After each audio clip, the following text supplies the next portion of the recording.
கர்த்தரின் பரிசுத்த நாமத்துக்கு ஸ்தோத்திரம். மீண்டுமாக உங்களை சந்திப்பதற்காக கர்த்தர் கிருபை செய்தார். தேவனுக்கு நன்றி செலுத்துகிறோம். ஹாப்பி மதர்ஸ் டே, அன்னையர் தின வாழ்த்துக்கள். இன்றைய நாளிலே நாங்கள் இரண்டு பெண்களை குறித்து, அந்நேயர் தினமாக இருப்பதனால் இரண்டு பெண்களை குறித்து, வேதத்திலிருந்து இரண்டு பெண்களை குறித்து தியானத்துக்குள்ளாக நாங்கள் கடந்து செல்ல போகிறோம். தியானத்தை மேற்கொள்ள போகிறோம். ஒரு தாயானவள் எப்படி இருக்க வேண்டும் என்பதை வேதத்திலே அநேக பெண்களை பற்றி கூறப்பட்டிருந்தாலும் இரண்டு பெண்களை குறிப்பாக எடுத்து நாங்கள் அவர்களின் குணாதிசயங்களை நாங்கள் பார்க்க போகிறோம். இந்த இடத்திலே நாங்கள் ராகேல், ரேச்சல், ராகேல், லேயாள் இந்த இருவரையுமே நாங்கள் இன்று தியானத்துக்கூடாக பார்க்க போகிறோம். யாக்கோப்பின் மனைவிமார் இவர்கள் இருவரும், ராகேலும் லேயாளும் யாக்கோப்பின் மனைவிமார் இந்த இருவரும். யாக்கோப்பு உங்கள் எல்லாருக்கும் தெரியும், வேதத்திலே அருமையாக சொல்லப்பட்டிருக்கிறது. யாக்கோப்பு ராகேலை ரொம்ப நேசித்தான். அவளுக்காக 7 வருஷங்கள் அவன் லாபான், தன் மாமன் லாபானிடம் கடுமையாக வேலை செய்து அவளை திருமணம் செய்யும் நாளன்று வரும்போது லாபான் என்ன செய்கிறார்? அவர் டிசீவ் பண்ணி, அதாவது அவனை வஞ்சனையாக அந்த இடத்திலே ராகேலுக்கு பதிலாக லேயாளை வைத்து அவளுக்கு திருமணம் செய்து முடித்து விடுகிறார். அப்படி இருந்தும் யாக்கோப்புக்கு அந்த ராகேல் மேல் வைத்திருந்த ஆசை போகவில்லை. இன்னும் ஒரு 7 வருஷங்கள் அந்த ராகேலுக்காக அவன் வேலை செய்து, அதாவது 14 வருஷங்கள் வேலை செய்து ராகேலை தன் மனைவியாக அவன் ஏற்றுக்கொள்கிறான். அந்த அவ்வளவுக்கு ராகேலை அவன் நேசித்தான் என்று வேதம் சொல்கிறது. வேதத்திலே பார்த்துக்கோம். அந்த இடத்துல நீங்க லேயாளின் நிலைமையை பாருங்கள். லேயாளை பற்றி வேதத்திலே நீங்கள் பார்த்தீர்களானால் ராகேலை பற்றி என்ன சொல்லப்பட்டிருக்கிறது என்று சொன்னால், அவள் ரொம்ப அழகுள்ளவள் என்று சொல்லப்பட்டிருக்கிறது. ஆதியாம் 29:30 பார்த்தீங்கன்னா அவள் ரொம்ப அழகுள்ளவள், ரூபவதி என்று சொல்லப்பட்டிருக்கிறது. அப்ப அவளை கணவன் யாக்கோப்பு நேசித்தான் என்பது எங்கள் எல்லாருக்கும் தெரியும். அதே இடத்திலே லேயாளை பற்றி பார்த்தால் ஆதியாம் 29:17 இப்படியாக சொல்றது, அவள் கண் கூச்ச பார்வை உள்ளவளாக, மேபி இப்படி இருந்திருக்குமென்னு நினைக்கிறேன், கூச்ச பார்வை உள்ளவளாக இருந்தாலாம் அவள் ஒரு அற்பமாக எண்ணப்பட்டாள் என்று வேதம் சொல்லுகிறது. அப்ப இந்த இடத்துல நீங்க பாருங்க, லேயாளின் நிலைமையை ராகேல் எல்லாரையும் அவள் அழகாக இருந்ததனால் எல்லாரும் நேசித்திருப்பார்கள். அதே போல கணவன் நேசித்தான். ஆனால் லேயாளோ அழகில்லாதவள், கூச்ச பார்வை கண்ணுடையவளாக அற்பமாக எண்ணப்பட்டவளா இருந்தவள். அவளுக்கு திருமணம் கூட, போதும் ஒரு திருமணம் என்று சொல்வது மோஸ்ட் ஆஃப் த பெண்கள் தாங்கள் விரும்பி தங்களுக்கு ஒரு கணவன் இப்படி அமைய வேண்டும் என்றெல்லாம் ஒரு தீர்மானிப்பார்கள். அப்படி இருக்கும் போது இந்த லேயாள் அவள் என்ன செய்கிறாள்? வஞ்சகமாக அவள்கிட்ட ஒரு இதே கேட்க இல்லை, அவள்கிட்ட பெர்மிஷனே கேட்க இல்லை. உனக்கு விருப்பமா நீ யாக்கோப்பை கட்ட போறியான்னு அப்படியே கேட்கவே இல்லை. அவளை ஒரு தகப்பன் என்ன செய்கிறார்? ஏதோ தள்ளி விட்டா போதும் என்ற மாதிரி அவளை அப்படியே அவனுக்கு வஞ்சனையாக கட்டி கொடுத்து விடுவார். ரைட்? அப்ப அந்த அவளோட மனநிலையை நினைத்து பாருங்கள், எவ்வளவு ஒரு கஷ்டமான சூழ்நிலையா இருந்திருக்கும். திருமணம் கூட அவளின் விருப்பப்படி நடக்கவில்லை. தகப்பன் ஏதோ ஒரு தள்ளி விடலாம் போல அப்படி அவர் செய்து விட்டார். ரைட்? அதைத்தான் நாங்கள் பார்க்கக்கூடிய இருக்கிறது. ஆனாலோ கர்த்தரின் கண்களிலே லேயாளுக்கு கிருபை கிடைத்தது. கர்த்தரின் கண்களிலே லேயாளுக்கு கிருபை கிடைத்தது. எப்படி? கல்யாணம் கட்டின பிறகு ராகேல் மலடியாக இருந்தால், லேயாளுக்கோ கர்த்தரின் கண்களிலே தயவு கிடைத்ததனால் அவள் பிள்ளைகளை பெற்றுக்கொண்டாள். பிள்ளைகளை பொறுப்போலாக இருந்தாள், பிள்ளை பெற்றுக்கொண்டாள். ஆனாலோ சின்ஸ் யாக்கோப்பு அவளை விரும்பவில்லை. ஏனென்று சொன்னால் நீங்க பார்க்கலாம், 3 பிள்ளைகளை பெற்றா பிறகு லேயாள் 3 பிள்ளைகளை பெற்றா பிறகு அவள் சொல்லுவாள், 3 பிள்ளைகளை பெருமட்டும் கூட யாக்கோப்பு அவளை விரும்பவில்லை என்று எப்படி காணலாம்? அது வேதம் சொல்லுகிறது, என் கணவனுக்கு 3 பிள்ளைகளை பெற்றதனால் இனி அவர் என்னோடு சேர்வார். அப்ப அவர்கள் கணவனும் மனைவியுமாக பிள்ளைகள் பெற்றிருக்கிறார்கள். ஆனால் அவர்கள் மனம் ஒருமனப்படவில்லை. 3 பிள்ளைகளை பெருமட்டுக்கும் கூட 4வது பிள்ளையாக அவள் யூதாவை பெறுகிறாள். யூதாவை பெறும்போது கர்த்தரை துதிப்பேன் என்று சொல்லி அவனுக்கு யூதா என்று பெயரிடுகிறார். அப்ப அவள் 4வது பிள்ளையில 3 பிள்ளையும் பெற்றாள். ஆனால் கணவனிடமிருந்து அன்பு கிடைக்காமல் பெற்றாள். 4வது பிள்ளையில் அவள் என்ன செய்கிறாள்? இப்ப தெரியும், கர்த்தர் தான் இனி எனக்கு தஞ்சம் என்று அவள் முற்றுமுழுதாக கர்த்தரை தேடும் மகளாக அவள் சொல்றாள். கர்த்தர், நான் கர்த்தரோடு கூட இருப்பேன், கர்த்தரை துதிப்பேன், கர்த்தரை வேஷிக்கிற ஒரு தாயாக அந்த இடத்துல அவள் யூதா என்று அவனுக்கு பெயரிடுறாள். ஆனால் நீங்கள் ஒரு காரியத்தை பார்க்க வேண்டும். இந்த லேயாளின் மூலம் பிறந்த பிள்ளை யூதாவின் வம்சத்தில் இருந்துதான் எங்கள் இயேசு கிறிஸ்து, எங்கள் உன்னத தேவன், எங்களை எல்லாம் ரட்சிக்க இந்த உலகத்துக்கு வந்த தேவன் யார் வம்சத்தில் பிறந்தார் தெரியுமா? அவள் லேயாளின் வம்சம், யூதாவின் வம்சத்தில் இருந்து தாவீது பிறந்தார். தாவீதின் வம்சத்திலிருந்து இயேசு கிறிஸ்து வந்தார். சோ அந்த யூதாவின் வம்சம் வந்தது லேயாளின் கருவில் இருந்து. அப்ப எவ்வளவு ஒரு ஆசீர்வாதம் என்று பாருங்க. யாராலுமே அவள் அற்பமாக எண்ணப்பட்டால், யாராலுமே மதிக்கப்படவில்லை. ஆனால் கர்த்தரின் கண்களிலே அவளுக்கு தயவு கிடைத்தது என்பதை நாங்கள் பார்க்கிறோம். தொடர்ந்து பார்த்தோம்னால் ராகேலோ பிள்ளை, தன் சகோதரிக்கு பிள்ளைகள் இருந்ததனால் ராகேல் ரொம்ப எரிச்சல் பொறாமை உள்ளவளாக தன் சகோதரி மேல் இருந்தாள். ஆதியா 30:1 சொல்லப்படுகிறது, ராகேல் தன் சகோதரி மேல் பொறாமை கொள்கிறாள். அப்படியான ஒரு காரியம் அங்கு நடப்பதை பார்க்கக்கூடியா இருக்குது. ஏனென்றால் தனக்கு பிள்ளை இல்லை, ஆனால் இவளுக்கோ பிள்ளை இருக்கிறது என்றால் அவள் எரிச்சல் பொறாமை உள்ளவளாக இருந்தாள். வேதத்திலே எரிச்சல் பொறாமை உள்ளவர்கள் நீங்க கலேசியர் 5வது அதிகாரத்திலே பார்த்தால் அவர்கள் தேவராஜ்யத்தை சுதந்திரிக்கவே முடியாது என்று வேதம் சொல்கிறது. அப்படி இருந்த ராகேல் தன் சொந்த சகோதரி மேல் எரிச்சல் கொள்பவளா இருந்து என்ன செய்கிறாள்? தன் கணவனோடு சண்டை பிடிப்பாள். எனக்கு பிள்ளைகளை தாரும் என்று. அப்போது யாக்கோப்பு வேதம் சொல்லுகிறது, கோபமடைந்து உன் பிள்ளை பேரை தடுத்தது தேவன் அல்லவா, நான் அல்லவே, கர்த்தர் தானே உனக்கு பிள்ளையை கொடுப்பது என்பதை என்று யாக்கோப்பு தன் மனைவியிடம் சொல்வதை நாங்கள் கேட்கக்கூடியதா இருக்கிறது. இதிலிருந்து எண்ணத்தை பார்க்கலாம். லேயாளை பாருங்கள். லேயாள் அற்பமாக எண்ணப்பட்டால், அநேகர் நாள் அவள் புறம்பே தள்ளப்பட்டால். அப்படி தள்ளப்பட்டு இருந்த போதும் அவனுடைய இருதயம் யாரை நோக்கி தேடியது? தேவனை தேடியது. அதான் தன் பிள்ளை கர்த்தரை துதிப்பேன் என்று சொல்லி அந்த பிள்ளைக்கு யூதா என்று பெயரிடுறாள். ஏன்? அவள் ஒரு கர்த்தரை தேடும் தாயாக இருந்தாள். அதே இடத்துல ராகேலை பாருங்கள். ராகேல் தனக்கு பிரச்சனை வரும்போது யாரை தேடுகிறாள்? தன் கணவனை தேடுகிறாள். நாங்கள் சில வேளைகளிலே, பல வேளைகளிலே சகோதரிமாரே, எங்கள் பிரச்சனை வரும்போது யாரை தேடுகிறோம்? எங்கள் பக்கத்தில் இருக்கும் மனுஷர்களை தேடுகிறோம். ஆனால் அந்த முடிவு நிச்சயமாக எங்கள் பிரச்சனைக்கு தீர்வு கர்த்தரிடமிருந்துதான் வர வேண்டும். சோ நாங்கள் எப்போதும் எங்கள் பிரச்சனைகள் என்ன, பாடுகள், வேதனைகள், கஷ்டங்கள், துன்பங்கள் எங்கள் வாழ்க்கையில் வந்தாலும் நாங்கள் அதை மற்றவர்களிடம் அதை கொண்டு செல்லாதபடி கர்த்தரிடம் கொண்டு செல்லும் போது நிச்சயமாக எங்களுக்கு பலனை கர்த்தர் கொடுப்பார். அதற்கான பதிலை கர்த்தர் கொடுக்கக்கூடியவராக அவர் ஒருவர் எங்களுக்கு போதுமானவராக இருக்கிறார். அது மட்டுமல்ல பாருங்கள், தொடர்ந்து நாங்கள் வாசித்து பார்த்தோமானால் இதிலே தூதாயும் கனி என்று ஒரு கனியை பற்றி சொல்லப்பட்டிருக்கிறது. அது த பெஸ்ட் ஃப்ரூட் என்று சொல்லப்பட்டிருக்கிறது. அப்ப லேயாளின் மகன் என்ன செய்வான்? அவன் அந்த தூதாயின் கனியை பறித்து கொண்டு வருவான். பறித்து கொண்டு வரும்போது இவள் ராகேல் என்ன செய்கிறாள்? தன் சகோதரியோடு, அது ஆதியா 31-32 பகுதியில் நீங்கள் பார்க்கலாம், தன் சகோதரியோடு அவள் சண்டை போடுவாள். என்ன? அந்த தூதாயின் கனியை எனக்கு தா என்று.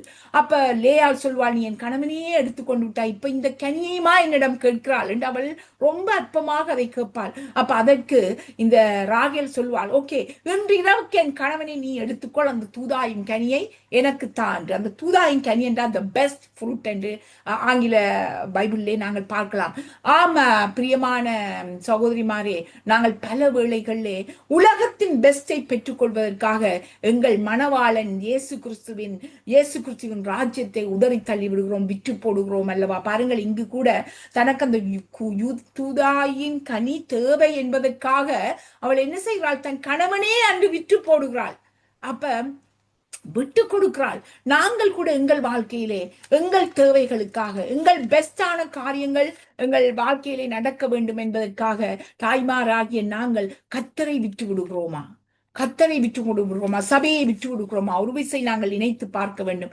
இப்படியான காரியங்கள் எங்கள் வாழ்க்கையிலே வடாதபடிக்கு நாங்கள் காத்து கொள்ள வேண்டும். இங்கு பாருங்கள், அவள் தனக்கு தேவையான ஒரு காரியத்துக்காக தன் கணவனை விட்டு போடுகிறார், அந்த இடத்துல விட்டு கொடுக்கிறார். நாங்கள் ஒருபோதும் எங்கள் எந்த தேவைக்காகவும் தேவராட்சியத்தையோ தேவனையோ விட்டு விடாதபடி இருக்கிற தாயார்களாக எங்கள் பிள்ளைகளுக்கு நாங்கள் ஒரு உதாரணத்துவம் உள்ள தாய்மார்களாக நாங்கள் இருக்க வேண்டும் என்பதை நாங்கள் இதிலிருந்து நாங்கள் கற்றுக்கொள்ளலாம்.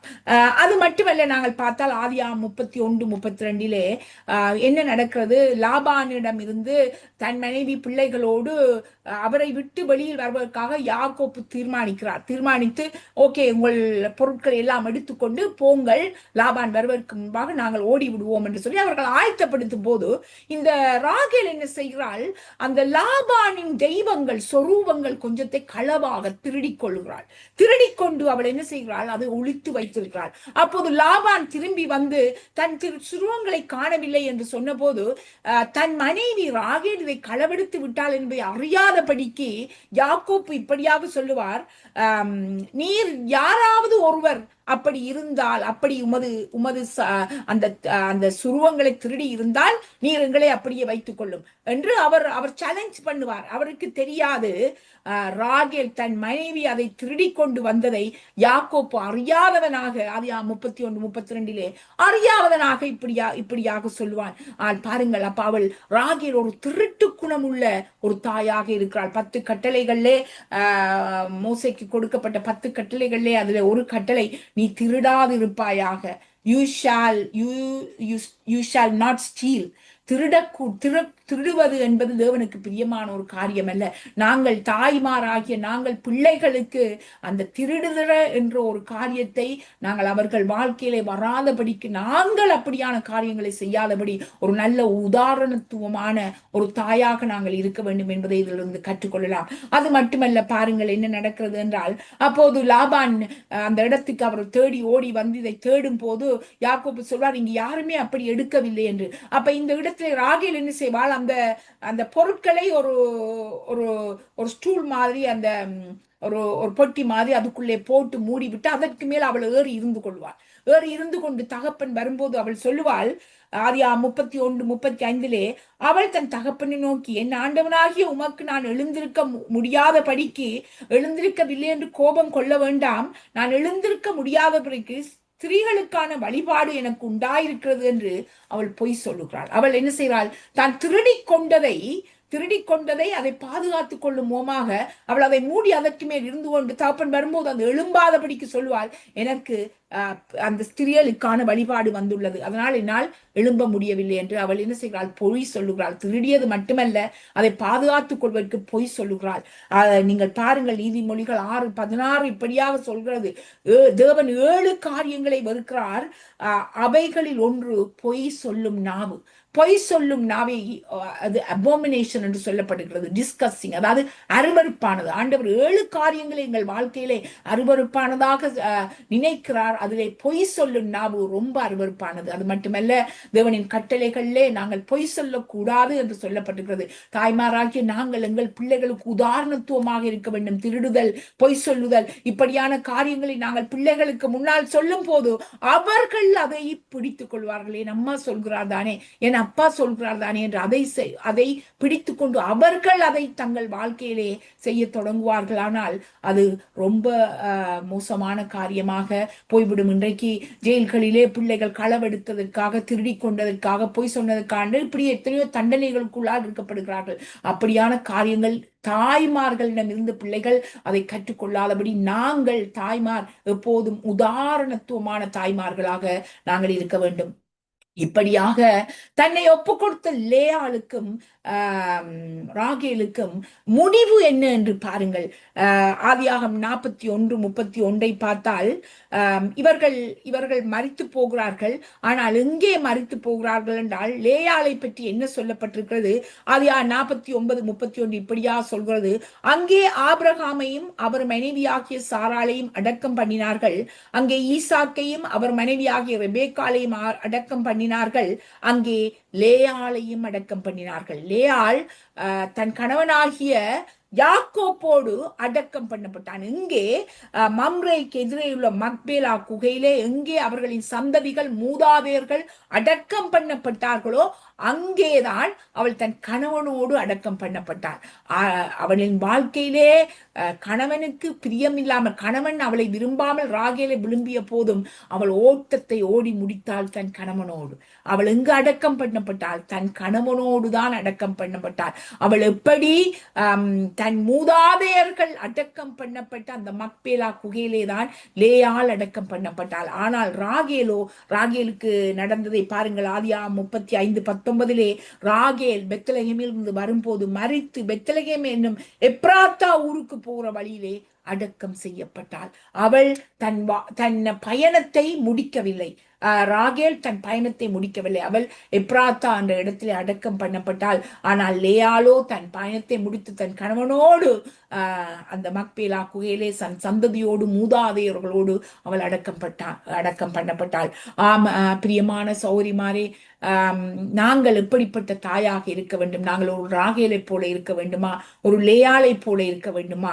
ஒரு லேயாள் வயிற்றிலே உதித்த யூதாவின் சந்ததியில் இருந்து ஒரு இயேசு கிறிஸ்துவையே கொடுத்தாள் அந்த லேயாள் தன் சந்ததியில் இருந்து. நீங்கள் நினைத்து பாருங்கள்.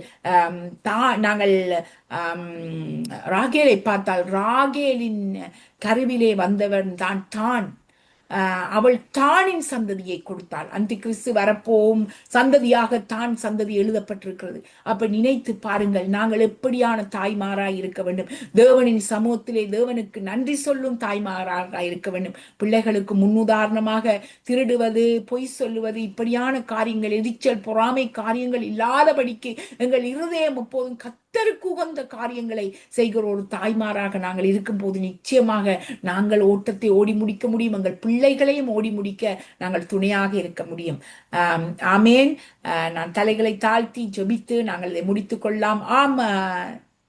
தகப்பனே, அருமையான ஒரு வேத பாடம் மூலமாக எங்களோட கற்றுக் கொடுத்தீங்க ஆண்டவரே. தாயாராகி இருக்கிற நாங்கள் அநேகருக்கு, எங்கள் பிள்ளைகளுக்கு, உலகத்துக்கு, தேவராஜ்யத்துக்கு ஆசீர்வாதமான தாய்களாக, முன்னுதாரணம் உள்ள தாய்களாக ஆண்டவரே அப்பா, நாங்கள் ஒரு லேயாளை போல கர்த்தாவே, ஜனங்கள் எங்களை அற்பமாக எண்ணினாலும் கர்த்தாவே, ஆனாலும் கர்த்தரை துதிக்கும் ஒரு தாயாக, ஓட்டத்தை ஓடி முடித்த தாயாக, பிள்ளைகளுக்கு ஒரு உதாரணமாக இருந்த தாயாக கர்த்தாவே எங்களை வழிநடத்த வேணுமாய் செபிக்கிறோம் கர்த்தாவே. நல்ல ஞானத்தை கொடுங்க ஆண்டவரே. ஐயா, வீடு உமது ஞானத்தினால் கட்டப்பட்டு உமது விவேகத்தினால் நிலைநிறுத்தப்படத்தக்கனியாக ஒவ்வொரு தாய்மாரையும் கர்த்தாவே ஆண்டவரை நீர் வழிநடத்த வேணுமாய் செபிக்கிறோம் கர்த்தாவே. ஒவ்வொருவரையும் ஆண்டவரை கேட்டுக்கொண்டிருக்கும் ஒவ்வொரு சௌரிகளையும் ஒரு சமூகத்திலே ஆண்டவரை ஒப்பு கொடுக்கிறோம். கர்த்தர் தாமே ஒவ்வொருவரும் ஆசீர்வதிப்பீராக. இயேசு கிறிஸ்துவின் நாமத்திலே ஜெபித்து நிற்கிறேன் நல்ல பிதாவே. ஆமேன், ஆமேன், ஆமேன். God bless you all.